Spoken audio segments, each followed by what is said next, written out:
Hello guys, आप सभी का स्वागत करता हूं आपके अपने यूट्यूब चैनल यस मैथमेटिक पाठशाला में। आज आपके लिए लेके आया हूं यूपी टीजीटी 2013 का सॉल्व पेपर। ठीक है गाइज, तो देखते रहिएगा, बहुत ही आसान तरीके से आपको शुरू से एंड तक कराया जाएगा। और इसकी पीडीएफ के लिए आप मेरे टेलीग्राम चैनल को ज्वाइन कर लीजिएगा और इसका पीडीएफ मैं आपके लिए वहाँ पर प्रोवाइड करा दूँगा। तो गाइज आइए देख लेते हैं क्या है क्वेश्चन। तो फर्स्ट क्वेश्चन देखिएगा गाइज, लिखा हुआ है if O A equal to A and O B equal to we then find the value of B A. तो हमें क्या करना गाइज, बी ए की वैल्यू फाइंड करना। तो गाइज बहुत ही सिंपल होता है। तो आपसे क्या पूछा गया गाइज, बी ए पूछा गया है। तो गाइज एक चीज़ देखिएगा, जब आपसे बी ए पूछा गया है ना, तो यहाँ पे आप क्या कर सकते हो कि बी ए से आप कैसे निकालेंगे। जो आपका लास्ट में होता है उसका पोजीशन वेक्टर पहले लिखा जाता है और जो पहले होता है उसका पोजीशन वेक्टर बाद में लिखा जाता है। तो ओ ए माइनस का ओ बी, अगर यहीं पे गाइज ए बी वैक्टर पूछता तो ए बी वैक्टर का मतलब ओ बी माइनस ओ ए करते। तो आपका जो पहले लिखा उसको लास्ट में लिखना होता है। ठीक है गाइज, तो देखिए यहाँ से क्या करेंगे, जो पहले लिखा है उसको बाद में लिखा उसको पहले लिख देंगे। तो ओ ए माइनस ओ बी, तो ओ ए की वैल्यू आपको क्वेश्चन में कितना दे रखा था गाइज, ए दे रखा था। और ओ बी की वैल्यू कितना दे रखा था, बी दे रखा था। तो गाइज कितना हो जाएगा, ए माइनस बी। तो डी ऑप्शन क्या हो जाएगा, करेक्ट हो जाएगा। नेक्स्ट क्वेश्चन देख लीजिएगा गाइज। नेक्स्ट क्वेश्चन में पूछा है find the angle between the vectors this, ठीक है, एंड एक्स एक्सिस। तो आपसे गाइस पूछा गया है एक्स एक्सिस और इस वेक्टर के बीच का एंगल क्या होगा। तो गाइस आपको पता है जो एक्स एक्सिस होती है, एक्स एक्सिस का अगर हम वेक्टर बनाएं तो सिर्फ क्या बनेगा, आई और जे और के, यहाँ पे तो है नहीं तो सिर्फ आई बन जाएगा। ठीक है गाइस, तो यहाँ से हमारा एक्स एक्सिस का जो वेक्टर बनेगा वो ये आ जाएगा और एक वेक्टर बी दे रखा वो ये आ जाएगा। तो दोनों के बीच का एंगल निकालना, तो सिंपली हम कॉस थीटा का फॉर्मूला लगा देते हैं। तो कॉस थीटा का फॉर्मूला क्या होता है, ए वेक्टर डॉट बी वेक्टर और अपॉन में होता है ए वेक्टर का मॉड इंटू बी वेक्टर का मॉड। ठीक है गाइज, आपको पता है डॉट प्रोडक्ट में सिर्फ सेम का 1 होता है, अदर के साथ किसी के साथ करते तो डॉट प्रोडक्ट क्या हो जाता है, 1 हो जाता है, 0 हो जाता है। ठीक है गाइज, तो टू आई का आई से करेंगे कितना 1 हो जाएगा और इंटू में कितना हो जाएगा 2, और बाकी आई का जे के साथ के साथ दोनों के साथ क्या हो जाएगा 0, तो सिर्फ आएगा 2 और नीचे से ए के ये जो दे रखा है गाइज आई, और इसका अगर हम क्या निकालेंगे, मॉड निकालेंगे। ठीक है गाइज, तो क्या होता है अंडर रूट आई के कोफिशिएंट का स्क्वायर, जे के कोफिशिएंट का स्क्वायर प्लस के कोफिशिएंट का स्क्वायर। तो एक्स में सिर्फ क्या है गाइज, हमारे पास आई है तो 1 हो जाएगा, बाकी जे और के नहीं है तो 0 हो जाएगा। और इस वाले में देखिए गाइज आई का स्क्वायर, आई के कोफिशिएंट का 2, जे के कोफिशिएंट का स्क्वायर 2 का 4 और के कोफिशिएंट का 1, वो स्क्वायर कितना हो जाएगा 1 हो जाएगा। ठीक है गाइज, तो 4 और 4 8 1 कितना हो जाएगा 9, 9 का अंडर रूट कितना हो जाएगा 3। तो ऊपर गाइज 2 नीचे 3। तो गाइज यहाँ से अगर हम एंगल निकालेंगे तो कॉस में किसी की वैल्यू नहीं होती, इसलिए theta equal to cos inverse 2/3 लगा देंगे। ठीक है गाइज, नेक्स्ट क्वेश्चन देखिएगा, if sine alpha plus sine beta equal to A and एक और दे रखा है cos alpha minus cos beta equal to we, then find the value of 10 alpha minus beta upon 2। तो देख लीजिए गाइज बहुत ही आसान तरीके से इसको। तो हमारे पास गाइज पता क्या है, हमारे लिए ये पता दे रखा है sine alpha plus beta equal to A दे रखा है। तो गाइज हमने यहाँ पे sine C plus sine D का फॉर्मूला लगा दिया। तो क्या होता है 2 sine C plus D, alpha को सी मान लेते हैं और बीटा को गाइज क्या मान लेते हैं, डी मान लेते हैं। तो alpha plus beta upon 2 alpha minus beta upon 2 equal to A. ऐसी गाइज एक हमारे पास कॉस में दे रखा था cos alpha minus cos beta equal to B दे रखा है। तो यहाँ पे cos C minus cos D का फॉर्मूला लगाते हैं। तो cos C minus cos D का फॉर्मूला होता है guys 2 sine alpha plus beta upon 2 into sine D minus C, अर्थात बीटा माइनस अल्फा अपॉन 2 हो जाएगा। ठीक है गाइज, अब क्या करना है, इक्वेशन नंबर गाइज 2 को इस इक्वेशन 1 से क्या कर देना है, डिवाइड कर देना है। तो साइन अल्फा से ये कट जाएगा, 2 से 2 कट जाएगा, तो क्या बचा sign beta minus alpha upon cos alpha minus beta upon 2। ठीक है गाइज, ये बच जाएगा। और ये माइनस अगर हम ऊपर से कॉमन कर लेंगे, ऊपर से अगर हम माइनस कॉमन कर लेंगे गाइज, तो sine minus theta minus sine theta होता है, इसलिए माइनस बाहर आ जाएगा। और साइन अपॉन जो कॉस हो जाएगा गाइज वो आपका 10 बन जाएगा और ये माइनस दूसरी साइड आ जाएगा। तो 10 alpha minus beta upon 2 equal to minus B upon A. Next question देख लीजिए गाइज। नेक्स्ट क्वेश्चन में लिखा है the side P Q R of a triangle P Q R. ठीक है, the sides P Q R, small P small Q और small R दे रखी हैं किसी भी ट्रेंगल पी क्यू आर की, are in A P, then find the value of cot r/2 into cot p/2। तो गाइज देख लीजिएगा, सिंपल अगर मैं बात करूँ ये साइडें आपको AP में दे रखी, तो इसका मतलब बीच वाली साइड का डबल फर्स्ट और लास्ट के सम के इक्वल हो जाता है, AP की कंडीशन है। तो गाइज कॉट का फार्मूला लगा दीजिएगा यहाँ पे, और यहाँ पे कॉट r/2 का। तो गाइज अगर हम PQR की बात करें तो कॉट में क्या फॉर्मूला होता है, S upon S-Q upon into में S-R। गाइज होता क्या है, जो वैल्यू हम यहाँ P का लगा रहे हो तो P माइनस होगा, S तो रहना है, ये होता है कॉस अपॉन साइन। ठीक है, तो गाइज आप कॉस का फॉर्मूला और साइन के फॉर्मूले को अपॉन में करेंगे तो यही निकल के आएगा। तो क्या होता है, तीन चीज़ें हैं PQR आपके पास। ठीक है गाइज, PQR। तो PQR में क्या होगा गाइज, जब आप P का फॉर्मूला लिख रहे हो तो ऊपर S-P और नीचे क्या होगा, Q-R होगा। जब R का फार्मूला लिखोगे तो S-R होगा अपॉन S-P S-Q होगा। तो ये गाइज ये कॉट का फार्मूला हो जाएगा। और गाइज अगर हम सेमी पेरीमीटर निकालें तो तीनों साइडों का सम अपॉन में क्या कर लेंगे 2, तो यहाँ से S मिल जाएगा। ठीक है, P प्लस क्यू पहले से ही क्वेश्चन में P प्लस आर यहाँ से देखेंगे गाइज तो वो कितना हो गया आपके पास, गाइज यहाँ से देखिएगा P plus R equal to 2Q दे रखा है। ठीक है, तो P plus R equal to 2Q दे रखा है, तो हम यहाँ से चेंज कर लेंगे P प्लस आर, तो कितना हो जाएगा 3Q/2 हो जाएगा। तो ये S आ गया। तो गाइज S की वैल्यू लगा दीजिएगा। ये अब यहाँ पे गाइज दोनों अंडर रूट के अंदर है, दोनों अंडर रूट के अंदर हैं, तो हम एक साथ करके यहाँ से कट कर सकते हैं। S-R से S-R चला जाएगा, S-P से S-P चला जाएगा, ऊपर S इंटू S एक S बाहर हो जाएगा, नीचे S-Q से S-Q बाहर आ जाएगा। तो ऊपर S की वैल्यू गाइज हमको पता है 3Q/2 थी, और S की वैल्यू 3Q/2 माइनस Q आ जाएगा। तो Q यहाँ से जब सॉल्व करेंगे तो 2Q और 3Q से माइनस होगा, तो Q/2, 2 से 2 कटेगा, Q से Q कटेगा, तो रिजल्ट आपका 3 आ जाएगा, जो कि करेक्ट आंसर है। ठीक है गाइस, क्वेश्चन नंबर 5 की अगर हम बात करें तो लिखा है how many solution of the equation cos की पावर 7x प्लस साइन की power 4x minus 1 equal to 0 in the interval -π to π। तो गाइज आपको यहाँ पे जो सोल्यूशन पूछा गया है वो -π से π के बीच में इस इक्वेशन के कितने नंबर ऑफ सोल्यूशंस होंगे, तो ये आपसे पूछा गया। तो गाइज सिंपली करेंगे क्या, पूरी इक्वेशन को हम कॉस में कन्वर्ट कर लें। तो साइन स्क्वायर को गाइज हम क्या लिखें, साइन की पावर 4 को हम लिख सकते हैं साइन स्क्वायर का होल स्क्वायर, और साइन स्क्वायर के लिए गाइज हम लिख सकते हैं, साइन स्क्वायर के लिए लिख सकते हैं 1 माइनस कॉस स्क्वायर। अब इसका होल स्क्वायर खोल देंगे गाइज, 1 माइनस कॉस स्क्वायर का होल स्क्वायर, तो ये निकल के आ जाएगा। ठीक है गाइज, ये तो अब इसको इकट्ठा कर लेंगे तो ये हो जाएगा कॉस की पावर 7x प्लस कॉस की power 4x minus 2 cos square x। तो गाइज पूरे में कॉस स्क्वायर x कॉमन कर लेंगे और एक ये आ जाएगा, तो एक तो cos square x equal to 0 आ जाएगा, तो कॉस 0 जो आएगा, cos square x equal to 0 अर्थात cos x equal to 0। Cos 90 की वैल्यू 0 होती है, कॉस -90 की वैल्यू भी 0 होती है। ठीक है गाइज, तो एक तो ये रिजल्ट ये आ जाएगा, और एक इधर से निकाल लें अगर हम सॉल्व करें इसको, तो कॉस की पावर कितना है गाइज 5 है, तो सिर्फ इस इक्वेशन को एक ही वैल्यू सेटिस्फाई कर सकती है, कॉस की वैल्यू 0। कॉस की 0 वैल्यू रखेंगे तो 1 आएगा, कॉस 0 यहाँ से भी 1 आएगा, 1 1, और ये कितना लिखा गाइज -2 लिखा है, तो 1 + 1 और -2 इक्वल टू 0 तो सिर्फ एक वैल्यू इसको सेटिस्फाई कर रही है x इक्वल टू 0, और इसको दो वैल्यू सेटिस्फाई कर रही है x इक्वल टू π/2 और x इक्वल टू -π/2। तो टोटल नंबर ऑफ सोल्यूशन कितने हो जाएंगे, 3 हो जाएंगे। ठीक है गाइज, नेक्स्ट क्वेश्चन देख लेते हैं। If m is the slope of the tangent of curve, ठीक है, e की power y equal to 1 + x², then m आपका कौन सा सोल्यूशन ठीक होगा। ठीक है, m आपको निकालना, तो सिंपली बहुत आसानी से कर सकते हैं गाइस। स्लोप के लिए हमें क्या चाहिए होता है, dy/dx निकालना होता है। तो सिंपली इस इक्वेशन को हम क्या करेंगे गाइज, डिफ्रेंशिएट कर लेंगे। तो e की पावर y का e की पावर y और y का dy/dx, 1 का डिफ्रेंशिएशन 0 और x² का डिफ्रेंशिएशन 2x हो जाता है। ठीक है गाइज, तो यहाँ से dy/dx निकालने के लिए हमने e की पावर y को नीचे भेज दिया है, और e की पावर y अगर क्वेश्चन से उठा लें गाइज, तो e की पावर y हमारे पास कितना है 1 + x², तो यहाँ से ये हो जाएगा 1 + x², dy/dx को हमने स्लोप m लिख दिया है, और हम क्रॉस मल्टीप्लाई कर लेंगे तो ये आ जाएगा, और यहाँ पे m में क्वाड्रेटिक इक्वेशन बन जाएगी। ठीक है गाइज, अब ये जो m में क्वाड्रेटिक इक्वेशन बनी है गाइज, अब हम इसके क्या निकाल लेंगे, सिंपली डिस्क्रिमिनेंट b², मतलब ये कैसा होना चाहिए हमारा, रियल वैल्यू ऑफ m के लिए पूछा गया है, तो b² - 4ac रियल के लिए क्या होना चाहिए, ग्रेटर देन इक्वल टू 0 होना चाहिए।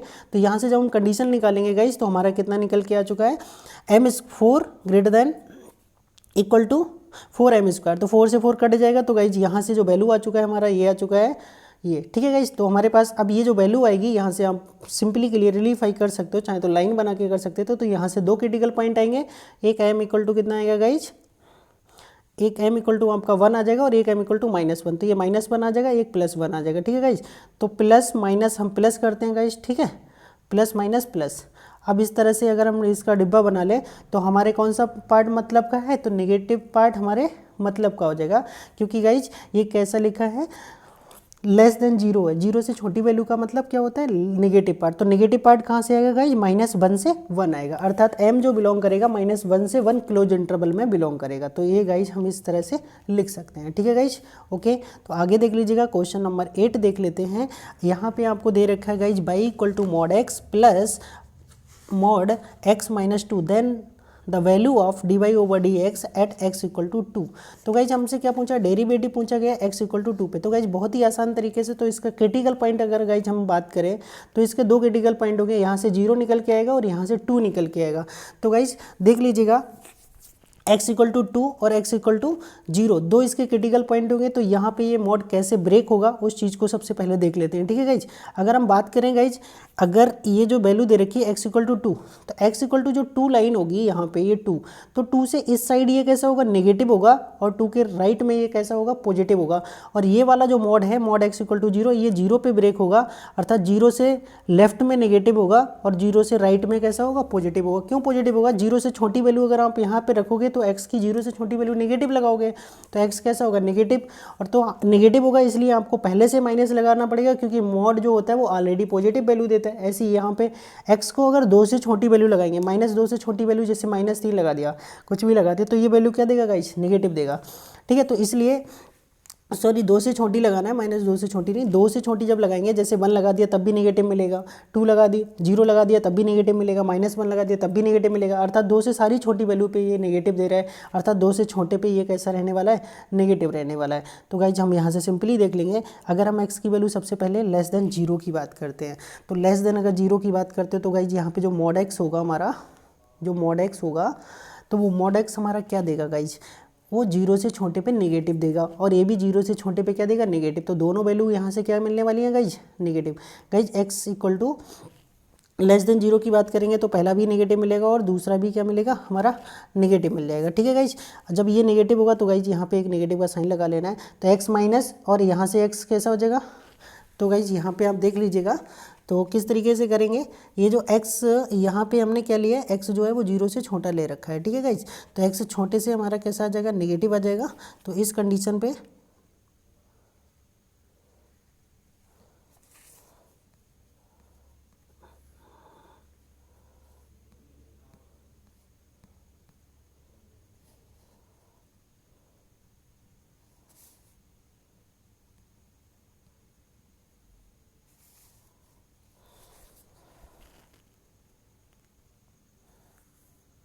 तो देख लीजिएगा गाइज, जो ये दे रखा है यहाँ पे थोड़ी सी मिस्टेक हो गई लिखने में, ये x = जब हम बात करेंगे 0 से छोटे पे, तो 0 से छोटे पे गाइज क्या हो जाएगा, ये वैल्यू जो आएगी वो नेगेटिव आएगी। जब ये वैल्यू नेगेटिव आएगी गाइज तो यहाँ पे क्या होगा, -x होगा। जब हम इसको ओपन करेंगे गाइज तो क्या होगा, -x होगा, -x + 2 होगा।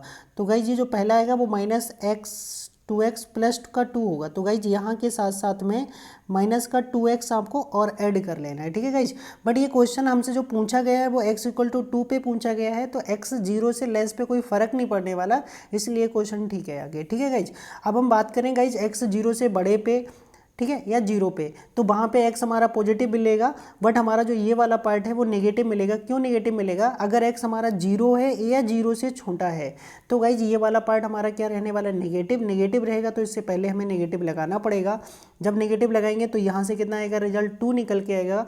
जब गाइज हम वैल्यू 2 या 2 से जब बड़ी लेंगे तो गाइज दोनों की दोनों वैल्यू पॉजिटिव आने वाली हैं, तो x भी प्लस आएगा और x - 2 भी प्लस आएगा, तो 2x - कितना हो जाएगा गाइज, 2 हो जाएगा। तो पहला कितना होगा गाइज, ये जो पहला लिखा हुआ ये होगा माइनस का 2x प्लस का 2, और सेकंड कितना होगा 2, और थर्ड कितना होगा गाइज 2x - का 2।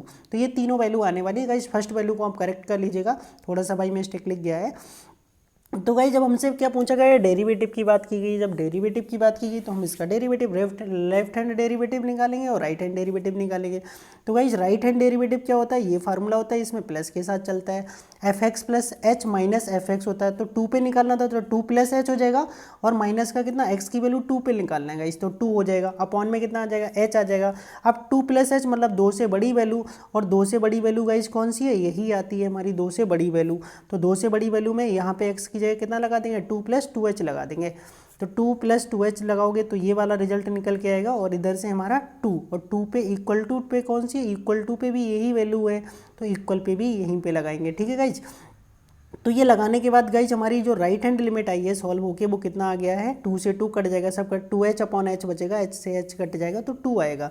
तो राइट हैंड डेरिवेटिव जो आया है गाइज वो हमारा 2 आया है। ऐसे लेफ्ट हैंड डेरिवेटिव निकालेंगे तो लेफ्ट हैंड डेरिवेटिव गाइज हमारा 0/h आ चुका है, तो 0/h कितना आ जाएगा गाइज, 0 आ जाएगा, जबकि left hand derivative right hand derivative के इक्वल नहीं है, तो आपका डेरिवेटिव गाइज एग्जिस्ट ही नहीं करेगा। जब डेरिवेटिव एग्जिस्ट नहीं करेगा तो कौन सा हो जाएगा, ऑप्शन डज नॉट एग्जिस्ट हो जाएगा। ठीक है गाइज, तो आप जल्दबाजी में क्वेश्चन को सॉल्व ना करें, तो सिंपली आपसे क्या पूछा गया, dy/dx पूछा गया, एट x इक्वल टू किस पे पूछा गया गाइज, 2 पे पूछा गया है।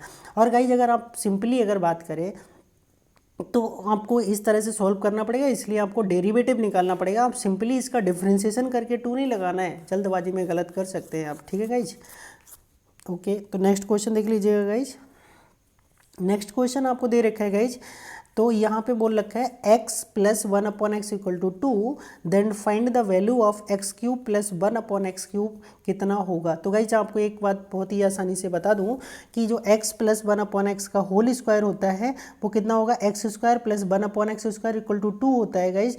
तो ये अगर हम बात करें गाइज, हमें ये निकालना है x² + 1/x², तो x + 1/x का होल स्क्वायर कितना होता है, -2 के इक्वल होता है। ठीक है गाइज, अब यहाँ से अगर हम बात करें गाइज, इस वाले फार्मूले को खोलें, क्यूब वाले फार्मूले से जब हम निकालते हैं तो क्यूब वाले फार्मूले का ये रिजल्ट निकल के आता है, x³ + 1/x³ का रिजल्ट ये क्या होता है, इस तरह से a+a³ + b³ के फार्मूले की तरह हम यहाँ से ट्रीट करके इसको ओपन कर सकते हैं। ठीक है गाइज, अब यहाँ से देखिएगा गाइज, x + 1/x और x² + 1/x² - 1। ठीक है गाइज, अब यहाँ से देख लीजिएगा गाइज, ये जो वैल्यू है आपकी x² + 1/x, ये आपको क्वेश्चन में गिवन है, ये कितना दे रखा है गाइज, आपके पास 2 दे रखा है।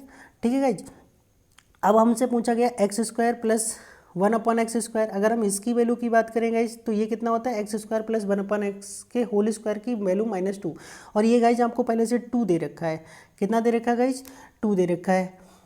ओके, तो यहाँ से क्या हो जाएगा, जब ये वैल्यू लगाओगे x² + 1/x² की वैल्यू हमने यहाँ से निकाली, तो गाइज हमें कितनी मिली थी, 2, तो ये वैल्यू कितनी आ जाएगी, 2 और माइनस का 1, तो 2 - 1 कितना हो जाएगा, 2, और 2 से मल्टीप्लाई करेंगे तो कितना आ जाएगा, 2। नेक्स्ट क्वेश्चन देख लीजिएगा, ये लिखा z = e⁻i⁻, then find the value of z² - 1/z² + 1, किसके इक्वल होगा, i tan θ, i cot θ या i sec स्क्वायर थीटा। तो गाइज जो z लिखा है, z = e⁻i⁻ है, उसका स्क्वायर कर दिया, नीचे भी यही कर लिया, तो इस पावर के ऊपर पावर होती तो गाइज क्या हो जाती है, मल्टीप्लाई हो जाती है, इसलिए यहाँ पे मल्टीप्लाई ये आ जाएगा।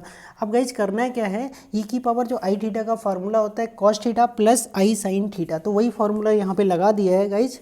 ओके, अब यहाँ पे cos का फार्मूला ओपन कर दिया है गाइज 1 काटने के लिए। ठीक है, तो 1 - 2, ऐसे नीचे भी cos का फार्मूला cos में ओपन कर दिया। अब जो बचा है ना गाइज, उसमें से हमने ऊपर sin θ कॉमन कर लिया, नीचे 2 cos θ कॉमन कर लिया। कॉमन करने के बाद गाइज आप देख रहे हो तो ऊपर लिखा माइनस का sin θ + i cos θ, तो गाइज इसको सेम बनाने के लिए नीचे तो जो i लिखा है गाइज उसको हम कितना कर सकते हैं, हम लिख सकते हैं i²। ठीक है गाइज, और ऊपर से क्या कर लें, हम इसको कॉमन कर लें। तो गाइज सिंपली यहाँ पे किया क्या है, आई को कॉमन कर लिया है, जो गाइज माइनस लिखा था ना, यहाँ पे आप देखिएगा जो -sin θ लिखा है, -sin θ को हम लिख सकते हैं, क्या लिख सकते हैं गाइज, हम लिख सकते हैं i² की वैल्यू -1 होती है, फिर आई को कॉमन कर लेंगे तो यहाँ से cos θ - i sin θ, ये कट जाएगा गाइज, सिंपली आसानी से ये कट जाएगा, और ये cos/sin कितना हो जाएगा, cot हो जाएगा, 2 से 2 भी कट जाएगा, आई पहले आ जाएगा तो i tan θ हो जाएगा। ठीक है गाइज, i tan θ आपका करेक्ट आंसर हो जाएगा। अगला क्वेश्चन देख लीजिएगा गाइज, लिखा है if NPR = 720 and NCR = 120 then find the value of R। तो सिंपली बहुत आसानी से कर सकते हैं गाइज, यहाँ से देखो NPR और NCR, ये NCR का फॉर्मूला होता है, NPR होता है, और ये गाइज NCR के फार्मूले होते हैं। तो गाइज सिंपली ऐसे क्वेश्चन में हम करते क्या हैं, आप देख सकते हो NPR और NCR, तो NPR और NCR जो होता है वो यहाँ से अगर हम बात करें तो गाइज आप देखिएगा तो NPR ये है और NCR ये है, तो ये बाकी वैल्यू तो सेम होती है, सिर्फ इसमें R एक्स्ट्रा होता है NCR में, तो R नीचे से बचेगा।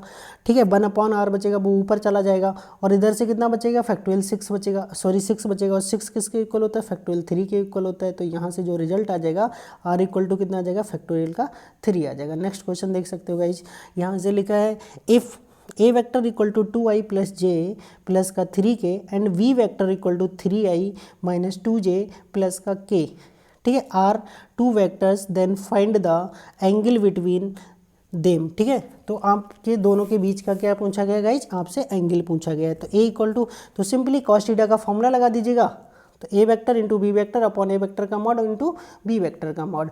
तो गाइज आप देख लीजिएगा ए वेक्टर और बी वेक्टर आपको दोनों गिवन है ऊपर से, तो इसके दोनों का जब हम डॉट प्रोडक्ट करेंगे तो 2 आई से आई 2 3 जा 6 हो जाएगा और 1 2 जा 2 हो जाएगा और 3 का 1 से कर लेंगे तो कितना आ जाएगा 3 आ जाएगा और नीचे दोनों वेक्टर्स का मॉड निकाल लेंगे। तो ये गाइज आया 7/14 1/2। ये किसकी वैल्यू होती है, कॉस 60 की वैल्यू होती है, तो थीटा इक्वल टू कितना आ जाएगा 60 डिग्री आ जाएगा। तो गाइज यहाँ पे लिखा find the value tan inverse 1/2 plus tan inverse 1/3। तो गाइज सिंपली आप tan inverse x plus tan inverse का y का फॉर्मूला लगा देंगे, क्या होता है 1/2 प्लस 1/3 अपॉन में होता है 1 माइनस 1/2 इंटू 1/3। तो जब हम इसको सॉल्व करेंगे गाइज तो आ जाएगा 5/6, नीचे भी आ जाएगा 5/6 के कितना आ जाएगा 1 आ जाएगा और 1 10 π/4 होता है, 10 से 10 हट जाएगा तो π/4 रिजल्ट आ जाएगा। नेक्स्ट क्वेश्चन देख लीजिएगा guys, in a leap year what is the probability 53 Fridays. आपसे क्वेश्चन पूछा है किसी लीप ईयर में, ठीक है, 53 फ्राइडे होने की प्रोबेबिलिटी क्या होगी। तो गाइज लीप ईयर की बात करें तो लीप ईयर में गाइज होते कितने डेज हैं 366। जब हम इसको 7 से डिवाइड करते हैं तो गाइज 52 वीक्स तो कंप्लीट हो जाते हैं, 52 सप्ताह तो क्लियर हो जाते हैं। उसके बाद 2 दिन एक्स्ट्रा बचते हैं, कितने दिन एक्स्ट्रा बचते हैं गाइज 2 दिन एक्स्ट्रा बचते हैं। अब ये 2 दिन जो हैं वो 7 दिन में से कोई से भी हो सकते हैं, संडे मंडे हो सकता है, मंडे ट्यूसडे हो सकता है, ऐसा नहीं कि एक संडे हो गया एक फ्राइडे हो गया, ऐसा नहीं है, लगातार 2 दिन हो सकते हैं, या तो संडे मंडे हो सकता है, मंडे ट्यूसडे हो सकता है। तो ऐसी अगर हम जब बात करें गाइज तो यहाँ पे ये कितना आया 2 और टोटल डेज कितने होते हैं गाइज 7, तो 7 अपॉन कितना आ जाएगा 2 प्रोबेबिलिटी हो जाएगी। जैसे कैसे एक बार और समझ लीजिएगा गाइज, जैसे एक बार तुम्हारा आ गया फ्राइडे सैटरडे, ठीक है गाइज, और एक बार हो सकता है थर्सडे फिर फ्राइडे हो सकता है, तो 2 बार पॉसिबिलिटी बन सकती है। जब पहला नंबर हमारा थर्सडे होगा तो लास्ट फ्राइडे होगा और पहला फ्राइडे है तो दूसरा सैटरडे होगा, तो 2 बार गैप आ सकते, 2 बार ये मतलब युक्ति बन सकती है आपकी कि फ्राइडे 7 दिन 2 पेयर में से 2 बार हो सकता है। तो टोटल पॉसिबिलिटी होती है दिन की 7 और यहाँ पे 2 पॉसिबिलिटी है, तो कितना हो जाएगा 2/7। अगर ये गई सिंपल ईयर होता, लीप ईयर ना होके सिंपल ईयर होता तो यहाँ पे रिमाइंडर 2 ना बच के कितना बचता 1, तो किसी भी डेज की अगर प्रोबेबिलिटी पूछता तो 1/7 होता। और लीप ईयर में अगर किसी भी डेज की प्रोबेबिलिटी पूछता है तो 2/7 होगा। एनीबॉडी किसी भी डेज की अगर पूछता है, ठीक है गाइज, तो 2/7 लीप ईयर में और 1/7 जनरल ईयर में। ओके गाइज, नेक्स्ट क्वेश्चन देखते हैं। तो नेक्स्ट क्वेश्चन 15 में पूछा गया है in the differential equation d2y/dx² plus dy/dx का whole square plus sine x into dy/dx plus y equal to 0। तो आपसे गाइज डिग्री पूछा है। डिग्री क्या होता है, जो मैक्सिमम डेरिवेटिव होता है, तो मैक्सिमम डेरिवेटिव यहाँ 2 बार किया गया है, 2 की पावर कितना लिखा 3 लिखा, तो यहाँ से डिग्री कितनी हो जाएगी 3। नेक्स्ट क्वेश्चन देख लीजिएगा, find the value of integration 0 से π/2 साइन की पावर 6x इंटू कॉस की पावर 5x इंटू dx। देख लीजिएगा गाइज, तो यहाँ से हमें करना क्या है, तो गाइज हम यहाँ पे प्रॉपर्टी नंबर 4 का यूज कर लेते हैं। इंटीग्रेशन की जो प्रॉपर्टी नंबर 4 होती है, ठीक है, उसमें क्या होता है, जो अपर लिमिट होती है उससे हम जो यहाँ पे हमारा एंगल होता है उसको माइनस कर देते हैं। तो गाइज जब हम एंगल को माइनस करेंगे तो साइन की पावर 6 π-6, ये जो पावर है ना वो गाइज हमने बाहर लिख दी है, साइन की पावर 6 था उसको बाहर लिख दिया है, ऐसी कॉस की पावर 5 को भी बाहर लिख दिया। तो साइन 180 माइनस थीटा सेकेंड में आता है इसलिए प्लस आ जाएगा, और ये वाला जो कॉस होता है 180 माइनस थीटा ये सेकेंड में आता है और सेकंड में कॉस नेगेटिव होता है, पावर ऑड लगी इसलिए माइनस बाहर हो जाएगा। ठीक है गाइज, तो ये हो गया। अब गाइज ये वाला इक्वेशन और जो पहले गिवन इक्वेशन थी ये और ये, इन दोनों को ऐड कर दो। तो गाइज आप इधर वाला RHS पार्ट देख रहे हो वो सेम है, बस माइनस और प्लस का फर्क है। तो ये ऊपर वाला प्लस है और नीचे वाला माइनस है, तो ऐड करेंगे तो क्या होगा कट जाएगा और इधर से i और i कितना हो जाएगा 2i हो जाएगा, 2i इक्वल टू 0, तो i इक्वल टू भी क्या हो जाएगा 0, अर्थात इंटीग्रेशन की वैल्यू कितनी हो जाएगी 0। नेक्स्ट क्वेश्चन देख लीजिएगा गाइस, सिंपल इक्वेशन को सॉल्व करना है, ये खुद से भी सॉल्व कर सकते हैं, क्रॉस मल्टीप्लाई करके सॉल्व कर लेना, या गाइस आप ऐसा भी कर सकते हो, इसमें x की वैल्यू दोनों साइडों में यहाँ से पुट करके देख लीजिएगा। अगर ऑप्शन से भी करना चाहते हो x की वैल्यू दोनों साइडों में पुट करिएगा और वहाँ से निकाल लीजिएगा। तो गाइस अगर x की वैल्यू -9/2 या x की वैल्यू -11/9 पुट करनी होगी तो उससे ज़्यादा बड़ी कैलकुलेशन हो जाएगी, इससे आप क्रॉस मल्टीप्लाई से इसको आसानी से सॉल्व कर सकते हो। ठीक है गाइस, तो कितना आ गया -11/9। अगला क्वेश्चन पूछा गया गाइस, फिर से आ गया आपका डिग्री तो डिग्री क्या होता है गाइज, ऑर्डर पूछ लिया गया गाइज। ऑर्डर गाइज किसी भी इक्वेशन का हमेशा डिफाइन होता है, बट डिग्री कभी डिफाइन नहीं भी हो सकती है। तो गाइज ऑर्डर हमेशा डिफाइन होगा, तो ऑर्डर वो होगा जो सबसे ज़्यादा बार डेरिवेटिव किया हुआ होगा। तो गाइज इसमें सबसे मैक्सिमम डेरिवेटिव 3 बार किया गया, इसलिए इसका ऑर्डर कितना हो जाएगा, 3 हो जाएगा। नेक्स्ट क्वेश्चन, क्वेश्चन नंबर 19 देख लीजिएगा। क्वेश्चन नंबर 19 में गाइज आपसे पूछा गया है, find the integration of the function F X equal to root 1 plus X square with respect to X square. तो गाइज ये आपसे सिंपल एक्स के रिस्पेक्ट में इंटीग्रेशन नहीं पूछा गया, आपसे जो इंटीग्रेशन पूछा गया है वो गाइज पूछा गया है एक्स स्क्वायर के रिस्पेक्ट में। तो गाइज कैसे करते हैं ये चीज़ समझ लीजिएगा। तो गाइज यहाँ पे आपका कितना लिखा हुआ है ये, और आपको करना कितना एक्स स्क्वायर के रिस्पेक्ट में। तो सिंपली हम क्या लिखेंगे, डी एक्स स्क्वायर लिखेंगे इस बार। तो डी एक्स स्क्वायर का मतलब 2x dx यहाँ से हो जाएगा, और 1 प्लस एक्स स्क्वायर यहाँ से आ रहा है। तो गाइज 1 प्लस एक्स स्क्वायर को ही हम क्या करेंगे, टी कंसीडर करेंगे। तो इसका डिफ्रेंशिएशन कितना हो जाएगा, 2x dx, और 2x dx dt में कन्वर्ट हो जाएगा। रूट टी का कितना हो जाएगा, 3 की पावर t/2 अपन 3/2 भी आ जाएगा, ठीक है। प्लस का एक कांस्टेंट ऑफ इंटीग्रेशन, टी की जगह जो माना था वो वापस बैक कर देंगे, तो ये वाला आपका करेक्ट आंसर हो जाएगा। नेक्स्ट क्वेश्चन देख लीजिएगा। क्वेश्चन नंबर 20 लिखा है, यदि i - 2j + 2k, i - 2j + 5k and 3i - 4j का परिणामी बल। परिणामी बल का मतलब ये दे रखा है, दो बल दे रखे हैं, इन दोनों बलों का रिजल्टेंट जो फोर्स है गाइज वो आपको ये दे रखा है कि परिता कार्य कर रहा है। तो बिंदु i - 2j + 3k के परिता सदिश आगूढ़, सदिश आगूढ़ क्या होगा, सदिश आगूढ़ का मतलब गाइज आपसे टारक्यू पूछा गया है, टारक्यू, ठीक है गाइज। तो टारक्यू क्या होता है, टाउ मतलब होता है, तो टाउ इक्वल टू गाइज आपको पता होता है आर क्रॉस क्या होता है, आर क्रॉस एफ होता है। तो ये आपसे पूछा गया है, ठीक है गाइज। तो सिंपल बहुत आसान तरीके से निकाल दोगे। तो एक वेक्टर ए दे रखा पॉइंट, दूसरा पॉइंट पोजीशन वेक्टर ये दे रखा है, तो हम यहाँ से ओ ए वेक्टर निकाल लेंगे, तो ये आ जाएगा हमारा, ठीक है गाइज। और दूसरा हमें फोर्स तो दे ही रखा था, तो फोर्स की वैल्यू हमारे पास कितनी दे रखी थी गाइज, इन दोनों का रिजल्टेंट फोर्स ये दे रखा है 3i - 2j + 5k, और का परिणामी बल ये दे रखा है गाइज। तो ठीक है गाइज, ये यहाँ पे दे रखा है, सॉरी ये, ठीक है। और इन दोनों के ये होगा वो हम चेक कर लेते हैं। तो गाइज ये हमें पहले दे रखा था, ये वाला जो यहाँ पे लिखा हुआ है, एक सेकेंड गाइज बात करते हैं फिर से। यदि i - 2j + 5k और -3i + 4j का परिणामी बल ये है गाइस, ये क्या है, इन दोनों का परिणामी बल है। तो बिंदु, ये आपको बिंदु दे रखा है, बिंदु का मतलब r दे रखा है, तो r की वैल्यू ये आपको बिंदु दे रखा है, ठीक है गाइस। तो यहाँ से जब हम वैल्यू निकालने की बात करेंगे तो गाइस हमारा जो r निकल के आएगा वो r क्या निकल के आएगा, तो जो हमें क्वेश्चन में दे रखा है, तो r कितना दे रखा है गाइस, यहाँ से देखेंगे तो r की वैल्यू यहाँ से जो पुट करी है, जो ये वैल्यू बना है, ठीक है guys, 3i - 3i + j - 4k, और जो गाइज हमारे पास क्या दे रखा फोर्स, तो फोर्स गाइज यहाँ से देख लीजिएगा। तो फोर्स कैसे निकालेंगे, तो फोर्स हम इन दोनों फोर्सों के रिजल्टेंट फोर्स को ऐड करके निकालेंगे, ठीक है गाइज। एक फोर्स ये दे रखा है, एक फोर्स ये दे रखा है, इनका रिजल्टेंट जब हम करेंगे तो वो हमें क्या मिल जाएगा, अर्थात दोनों को ऐड करेंगे तो रिजल्टेंट फोर्स मिल जाएगा i + j + का k, ठीक है गाइज। और बिंदु कैसे मिल जाएगा, तो ये वाला एक दे रखा है हमारे पास, ठीक है गाइज, और एक ये दे रखा है। इस बिंदु के परिता क्या करता है, कार्य करता है। तो इन दोनों को हमने क्या कर लिया, एक में से दूसरे को माइनस कर लिया, तो हमारे पास क्या मिल गया, ए बिंदु मिल गया, और दोनों फोर्सेस को ऐड कर लिया तो रिजल्टेंट फोर्स मिल गया गाइज ऊपर से, ये तो बिंदु मिल गया। तो बिंदु पहले होता है r क्रॉस f, तो r को पहले लिखेंगे, f को बाद में लिखेंगे, और ये गाइज आप आसानी से ये चीज़ को सॉल्व कर सकते हैं, ठीक है गाइज। जब हम i लेंगे तो ये मल्टीप्लाई होगा और इससे इसका मल्टीप्लाई होगा, तो ये तो सभी लोग सॉल्व कर लेंगे, तो ये आ जाएगा। अगला पूछा गया imaginary part of log sin x + iy। तो गाइज इसका इमेजिनरी पार्ट जब पूछा गया हमसे, तो हम इमेजिनरी पार्ट को इसको किसके इक्वल मान लेते हैं, a + iy के इक्वल मान लेते हैं, ठीक है गाइज। इधर से log हटाएंगे तो ये e की पावर में आ जाएगा, सिंपल। और यहाँ से जब हम sin x + iy का फॉर्मूला खोलेंगे तो ये इस तरह से आएगा, और कॉस का आई हट जाता है, हाइपरबोलिक आ जाता है, बट साइन का आई हटता भी है, और साइन का आई जब हटेगा जब आई आगे आएगा, और साथ में साइन हाइपरबोलिक बाई हो जाएगा। इधर जो e की पावर a + iv था उसको अलग अलग ब्रेक कर लिया, e की पावर a × e की पावर iv, और e की पावर iv को हमने फार्मूले से खोल दिया cos bx + i sin bx। तो गाइज ये x हमारा चलता रहेगा। अब गाइज अगर हम रियल पार्ट की कंपेयरिंग करेंगे तो इधर से real part sin x × cos hyperbolic by, और इधर से रियल पार्ट जो आएगा वो e की पावर a × cos bx आ जाएगा, ठीक है गाइज। अब सिंपल गाइज आपसे जो पूछा गया है वो आपसे सिर्फ पूछा गया है इसका इमेजिनरी पार्ट पूछा गया है। तो गाइज रियल पार्ट को करने की कोई ज़रूरत नहीं थी। अब इमेजिनरी पार्ट पूछा गया तो दोनों तरफ से इमेजिनरी पार्ट की कंपेयरिंग कर लीजिएगा।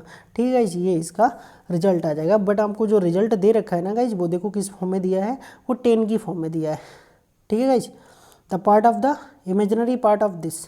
तो इसको कैसे निकालेंगे गाइज, तो हमने क्या करा है गाइज, यहाँ से एक दूसरे को डिवाइड कर लिया है, एक दूसरे को डिवाइड कर लिया एक इक्वेशन से दूसरी इक्वेशन में। तो e की पावर a से e की पावर a कटेगा और साइन bx के अपॉन में cos bx होगा तो वो 10 bx आ जाएगा और इधर भी करेंगे तो ये आ जाएगा। तो यहाँ से 10 bx हमें निकालना, b निकालना है। तो गाइज ठीक है, तो b इक्वल टू कितना हो जाएगा, 10 इनवर्स ये निकल के आ जाएगा। तो गाइज ऑप्शन में आप b इक्वल टू ये निकाल सकते हैं। तो आपसे ऑप्शन में ये जो क्वेश्चन था उसमें पूरा नहीं लिखा, इसमें आपसे b पूछा गया था। ठीक है गाइज, अगला क्वेश्चन देख लीजिएगा।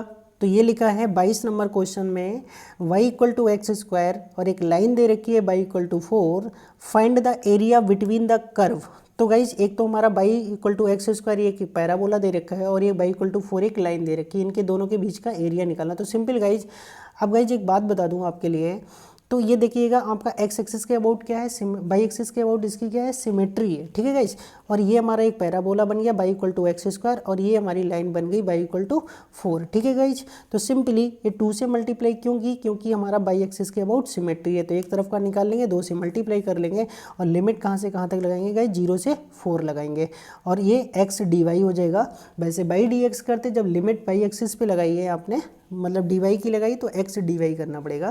तो x की वैल्यू हम जब ऊपर से निकाल लेंगे गाइज हमारा यहाँ से, तो x की वैल्यू जब यहाँ से निकालेंगे तो रूट बाई आ जाएगा। तो x की जगह रूट बाई लगा देंगे, उसके बाद इसको इंटीग्रेट कर लेंगे तो सिंपल 32/3 स्क्वायर यूनिट आ जाएगा। गाइज 23 नंबर क्वेश्चन देख लीजिएगा, लिखा find the region F X equal to root 1 minus, फिर रूट 1 माइनस, फिर लिखा है रूट 1 माइनस एक्स स्क्वायर। तो सिंपल इस तरीके से सॉल्व कर लेंगे गाइज। तो सबसे पहले जो रूट के अंदर वैल्यू होती है वो हमारी ग्रेटर देन इक्वल टू 0 होनी चाहिए। तो 1 minus X square greater than equal to 0 हो जाएगा। ठीक है, अब हम इसको क्या करेंगे, इधर हमारा 1 की तरफ लगा तो ये हो गया। तो यहाँ से जब हम इसको दूसरी साइड लेके आएंगे एक्स स्क्वायर माइनस 1 को x प्लस 1 x माइनस 1, यहाँ से ये लेस देन पार्ट हमारे मतलब का हो जाएगा। ठीक है गाइस, तो यहाँ से जो हमारे दो वैल्यू आएंगी x की निकल के, एक तो x इक्वल टू 1 निकल के आएगा और दूसरा x इक्वल टू माइनस 1 निकल के आएगा। इन दोनों को फैक्टर को सॉल्व करेंगे तो गाइज ये -1 लिख लेंगे और +1 इधर से लिखना स्टार्ट करते हैं, प्लस माइनस प्लस। तो गाइज अब देखिएगा ये जो लिखा है वो लेस देन 0 लिखा है, इसका मतलब नेगेटिव पार्ट हमारे मतलब का हो जाएगा। तो -1 से 1 इसका क्या हो जाएगा, रिजल्ट हो जाएगा। ओके गाइज, नेक्स्ट 24 क्वेश्चन देख लेंगे। इसमें लिखा what will be the type of triangle whose vertices point imaginary 3 + 4i, 8 - 6i and 13 + 9i। तो क्या होगा, इक्विलेटरल होगा, राइट एंगल ट्रायंगल होगा, एक एक्यूट होगा या ऑब्ट्यूज एंगल होगा। तो गाइज ये तीनों पॉइंट दे रखे हैं। तो गाइज ये आपके कॉम्प्लेक्स में है, बट अगर हम इसको कार्टेशियन में लिखना चाहते हैं तो वो सारे पॉइंटों को इस तरह से हम लिख सकते हैं। तो गाइज हम क्या निकालें, तीनों साइडों की लेंथ निकाल लेते हैं, यहाँ से हमें पता चल जाएगा क्या हो जाएगा। ठीक है, यहाँ पे ये कॉम्प्लेक्स थे, कॉम्प्लेक्स को हम इस तरीके से लिख सकते हैं कार्टेशियन फॉर्म में। तो गाइज आपने देखा है कि दो साइडों का स्क्वायर तीसरी साइड के स्क्वायर के, दो साइडों के स्क्वायर का सम तीसरी साइड के स्क्वायर के इक्वल आ गया। और ये पाइथागोरस थ्योरम की कंडीशन होती है। और पाइथागोरस थ्योरम की कंडीशन कौन सा ट्रायंगल सेटिस्फाई करता है, राइट एंगल ट्रायंगल। तो ये क्या हो जाएगा, राइट एंगल ट्रायंगल हो जाएगा। नेक्स्ट क्वेश्चन देख लीजिएगा इस 25, और ये इस वीडियो का लास्ट क्वेश्चन होगा। इसका आगे का पार्ट आपको नई वीडियो में देंगे। और गाइज अगर आपको ये PDF चाहिए तो मैं अपने टेलीग्राम ग्रुप में आपको इसको शेयर कर दूंगा। आप सभी लोग डिस्क्रिप्शन में अपने टेलीग्राम लिंक का लिंक दे दूंगा और वहाँ से आप सभी लोग इसको ज्वाइन कर सकते हैं। ओके गाइज, तो क्वेश्चन देख लीजिएगा, लिखा है 6i - 3i, ये दे रखी है कोई एक मैट्रिसेस डिटर्मिनेंट और पूछा गया है x + iy इक्वल टू दे रखा है x + iy, then x and y की वैल्यू आपसे पूछी गई। तो सिंपली गाइज हम करेंगे क्या, इसको हम सॉल्व कर लेंगे इस डिटर्मिनेंट को। तो हमने r1 + r2 को ऐड करके r1 में ही लिख दिया। तो ये आ जाएगा 6i + 4, 3i से 3i ऐड होगा 0 हो जाएगा, -1 में 1 ऐड होगा तो 0 हो जाएगा। और ये दो 0 हो गए, उसके बाद हम इसका एक्सपेंशन कर देंगे गाइज। ये दोनों 0 हैं तो बस ये वाला पार्ट बचेगा, ये वाला। ठीक है, और आगे कितना रहेगा 6, i+4 और ये वाला पार्ट आ जाएगा, इसकी क्रॉस मल्टीप्लाई कर लेंगे 3i² प्लस का 3, इसको जब सॉल्व करेंगे तो इस साइड हमारी 0 0 आ गई, तो x की वैल्यू भी 0 होगी और बाई की वैल्यू भी क्या होगी गाइज 0 होगी। यहाँ पे गाइज बाई आई साथ में लिखा होगा, तो रियल पार्ट भी 0 और इमेजिनरी पार्ट भी 0। तो guys thank you for watching this video, और ऐसी ही वीडियो पाने के लिए प्लीज़ अभी तक अगर मेरे चैनल को सब्सक्राइब नहीं किया हो तो आप चैनल को सब्सक्राइब कर लीजिएगा गाइज, और बाकी मिलते हैं नेक्स्ट पार्ट में। Thank you guys for watching this video.